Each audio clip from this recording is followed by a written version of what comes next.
నమస్కారమండి. శాంతం లేక సౌఖ్యం లేదు అని మన పెద్దలంటూ ఉంటారు. కాని ఈ ఉరుకుల పరుగుల జీవితంలో మనందరికీ ఏదో ఒక సమయంలో చిర్రుబుర్రులాడటం, అకస్మాత్తుగా ఆవేశం రావడం చాలా సహజం. రావణుడు ఎందుకు కోపగించుకున్నాడు?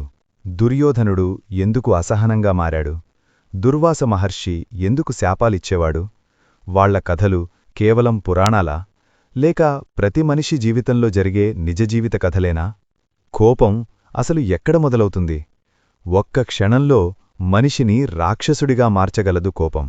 ఆ కోపమే రావణుణ్ణి నాశనం చేసింది, దుర్యోధనుణ్ణి పడగొట్టింది. అయితే కోపం ఎందుకు పుడుతుంది?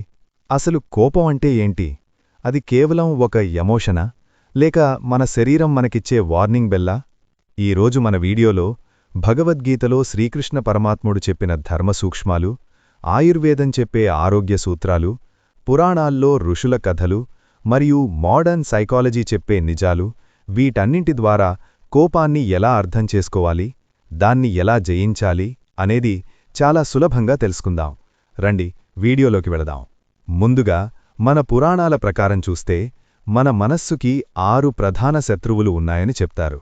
వాటినే అరిషడ్వర్గాలు అంటారు. అందులో రెండవదే క్రోధము, అంటే కోపం.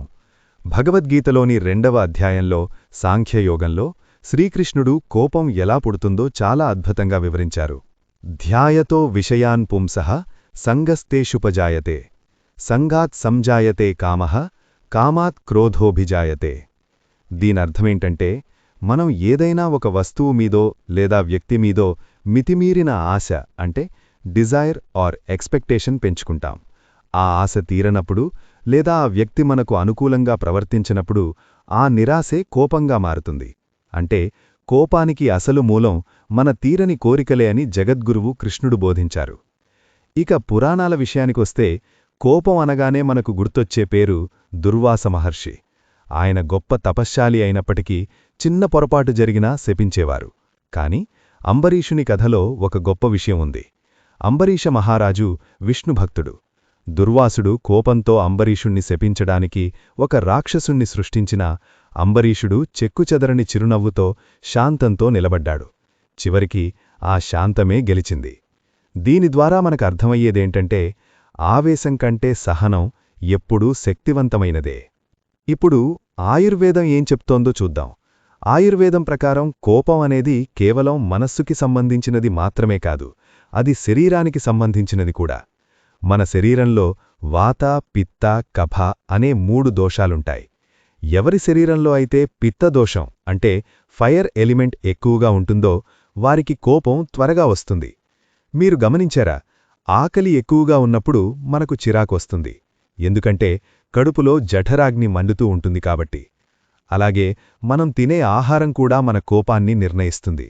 మసాలాలు, అతిగా కారం, పులుపు, వేడిచేసే వస్తువులు అంటే రాజసిక్ ఫుడ్ ఎక్కువగా తీసుకుంటే మనలో ఆవేశం పెరుగుతుందని ఆయుర్వేద ఋషులు చెప్పారు. అందుకే కోపం తగ్గాలంటే ముందు కడుపు చల్లగా ఉండాలి. ఇప్పుడు మోడర్న్ సైకాలజీ ఏం చెప్తోందో చూద్దాం. కోపం వచ్చినప్పుడు మన మెదడులో అమిగ్డలా అనే భాగం యాక్టివేట్ అవుతుంది. దీన్నే సైకాలజీలో ఎమోషనల్ హైజాక్ అంటారు. అంటే ఆ క్షణంలో మన మెదడులోని ఆలోచించే శక్తి అంటే లాజిక్ ఆగిపోతుంది. శ్రీకృష్ణుడు గీతలో క్రోధాద్భవతి సమ్మోహః అని అన్నారు. అంటే కోపం వల్ల అవివేకం కలుగుతుంది, మంచి చెడుల విచక్షణ పోతుంది అని. ఇదే విషయాన్ని ఈరోజు సైన్స్ కూడా ఒప్పుకుంటోంది. మనం కోపంగా ఉన్నప్పుడు మన శరీరంలో కార్టిసాల్ అనే స్ట్రెస్ హార్మోన్ విడుదలవుతుంది. దీనివల్ల బీపీ పెరగడం, గుండె వేగంగా కొట్టుకోవడం, జీర్ణశక్తి తగ్గిపోవడం జరుగుతాయి. అంటే మనం ఎదుటివారిమీద కోపంతో అరుస్తున్నామనుకుంటాం కాని నిజానికి ఆ కోపం అనే మంటలో మన శరీరాన్ని మనమే కాల్చుకుంటున్నాం. మరి దీనికి పరిష్కారమేంటి? కోపాన్ని పూర్తిగా ఆపేయగలమా? అది కష్టం, కాని దాన్ని మేనేజ్ చేయగలం. దీనికి కొన్ని సులభమైన మార్గాలు ఇవిగోండి.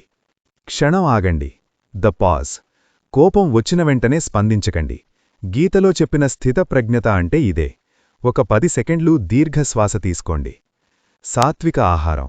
ఆయుర్వేదం ప్రకారం మజ్జిగ, కొబ్బరినీళ్లు, పళ్ళు, ఆకుకూరలు లాంటి సాత్విక ఆహారం తీసుకోవడం వల్ల మనలోని పిత్తదోషం శాంతిస్తుంది.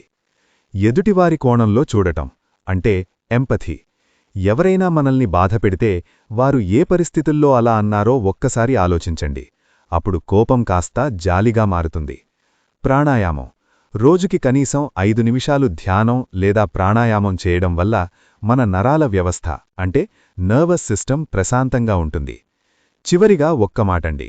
మహాభారత యుద్ధం జరగడానికి, ఎంతోమంది నాశనం అవడానికి కూడా మూల కారణం కోపమే.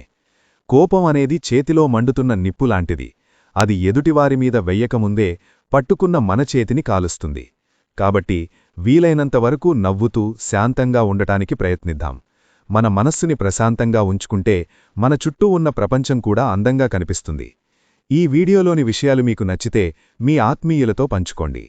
కోపాన్ని జయించే మీ సొంత చిట్కాలేవైనా ఉంటే కమెంట్స్లో చెప్పండి. సర్వే జనా సుఖినో భవంతు. నమస్కారం.